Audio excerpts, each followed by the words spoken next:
Bonsoir tout le monde, j'espère que vous allez bien. Et maintenant, bienvenue chez votre chaîne YouTube Ajit Qramana. Dans les leçons précédentes, nous avons appris à reconnaître la nature des mots, c'est-à-dire leur identité, ce qu'ils sont, variables ou invariables. Maintenant que vous maîtrisez bien ce concept, passons à l'étape suivante, la fonction des mots, ou bien le rôle. Comme toujours, posons-nous la question suivante. Que veut dire ce concept? En effet, chaque élément utilisé dans une phrase a une fonction à remplir, ou bien a un rôle à jouer. Les fonctions des mots sont multiples et nombreuses. Et dans cette séance, on va expliquer l'un des deux fonctions suivantes. Le sujet du verbe ou le complément du nom. Maintenant, jetez un coup d'œil sur les composants d'une phrase. Donc la phrase se compose généralement d'un groupe sujet ou bien d'un groupe verbal. Le sujet peut être un groupe, un mot ou bien un groupe de mots. Et le verbe et le groupe verbal aussi peut être un mot ou bien un groupe de mots. Regardez le premier exemple. Ahmed mange une pomme. Le sujet dans cette phrase, c'est Ahmed. Le verbe c'est mange et le complément du verbe. Faites attention, le complément du verbe c'est une pomme. Ahmed mange quoi? Donc il mange une pomme. Donc une pomme c'est le complément du verbe. Mais dans les deux phrases suivantes, on va expliquer ou bien on va jeter aussi un coup d'œil sur le complément de nom. La pomme de Ahmed est délicieuse. Donc le complément de nom dans cette phrase, c'est Ahmed. On dit la pomme de qui? C'est la pomme de Ahmed. Il achète 3 kilos de pommes de terre. Donc pomme de terre, c'est le complément du 3 kilos. D'accord? Il achète 3 kilos de quoi? De pommes de terre. Ça, ce qu'on va voir bien sûr sur le complément de nom. Maintenant, penchons-nous sur la première fonction, sujet du verbe.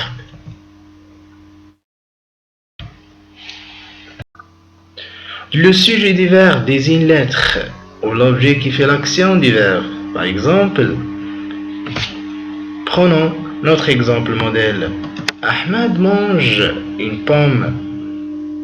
Le nom Ahmed désigne la personne qui fait l'action du verbe mange.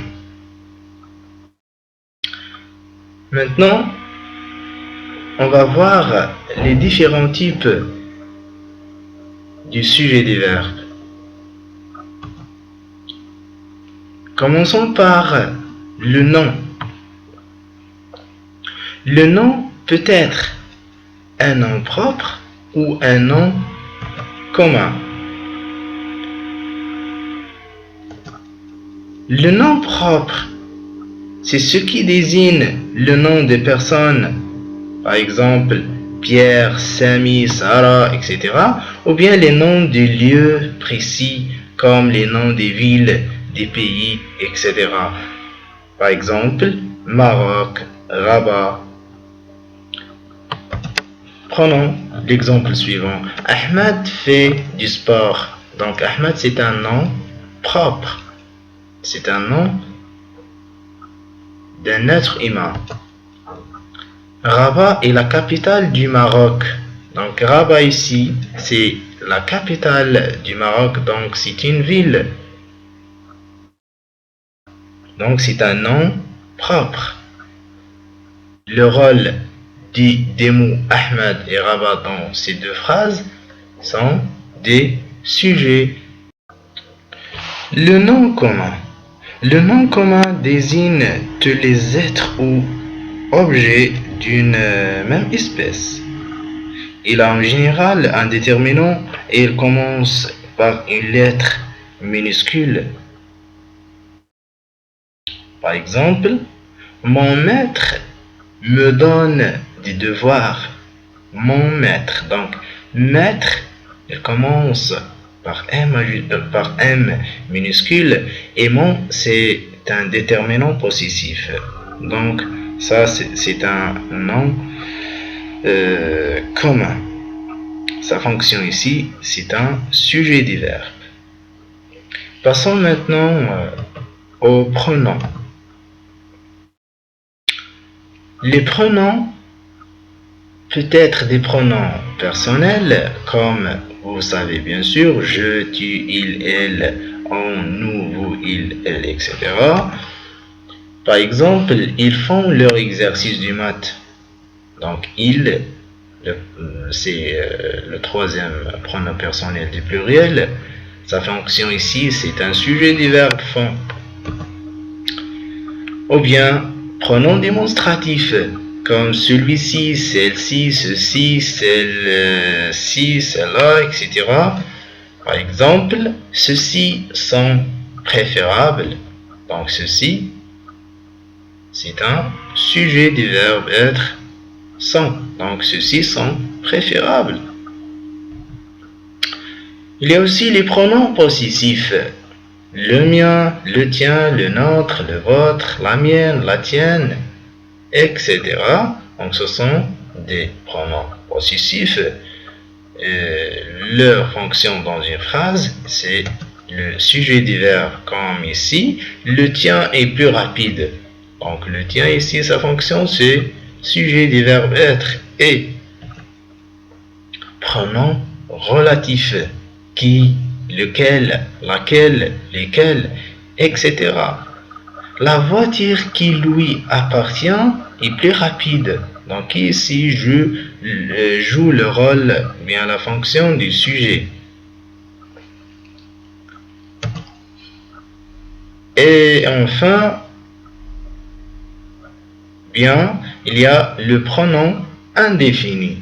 Le pronom indéfini, ou bien les pronoms indéfinis sont nombreuses, comme l'un, l'autre, certains, etc. Par exemple, certaines l'aiment chaud. Le verbe peut être aussi un verbe à l'infinitif.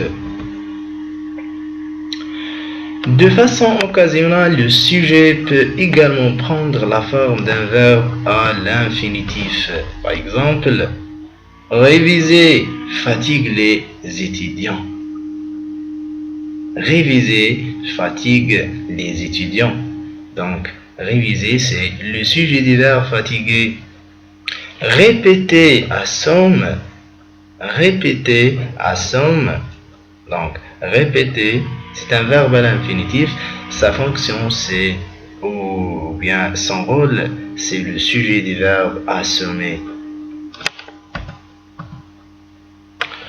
Le sujet aussi peut être une proposition.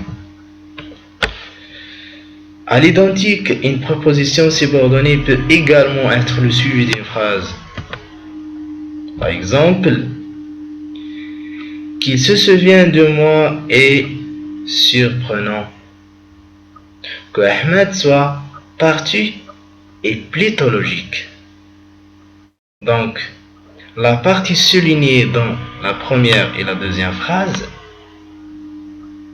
joue le rôle du sujet, du verbe et ou bien le verbe être dans la première et la deuxième phrase.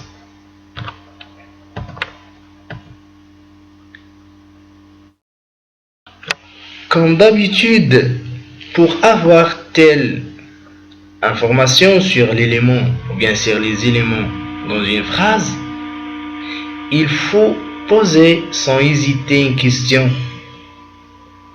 Et maintenant, pour trouver le sujet, posez évidemment la question suivante, ou bien l'une des deux questions suivantes.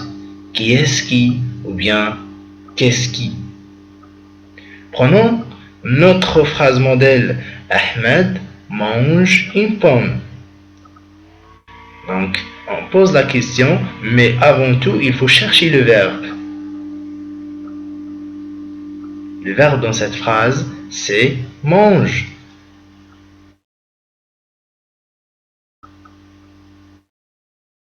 Qu'est-ce qui mange une pomme?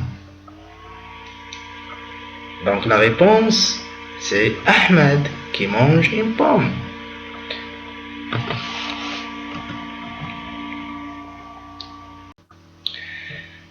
Examinons la phrase suivante. Mon cousin Ahmed rédige ses devoirs. Avant toute chose, il ne faut trouver le verbe. Dans cette phrase, imaginez où est le verbe. Oui, évidemment, le verbe c'est rédige.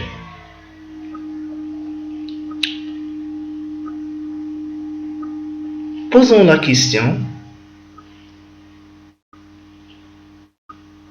Qui est-ce qui rédige ses devoirs? La réponse, c'est mon cousin Ahmed rédige ses devoirs. Donc, le sujet, c'est mon cousin Ahmed. Examinez aussi cette phrase. Elle part en voyage ce matin. Donc, il faut poser la question, mais avant de la poser, il faut chercher le verbe, ou bien, où est le verbe? Évidemment, le verbe, c'est part. Donc, le verbe, c'est part. Posons la question, qui est-ce qui, ou bien, qu'est-ce qui? Normalement, on pose la question, qui est-ce qui part en voyage ce matin? Évidemment, c'est elle. Donc, elle, c'est le sujet.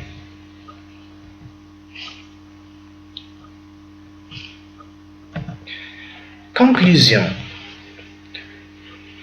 Le sujet du verbe peut être un nom, un pronom, verbe à l'infinitif, proposition. Pour le trouver, on pose les deux questions. Qui est-ce qui ou bien qu'est-ce qui?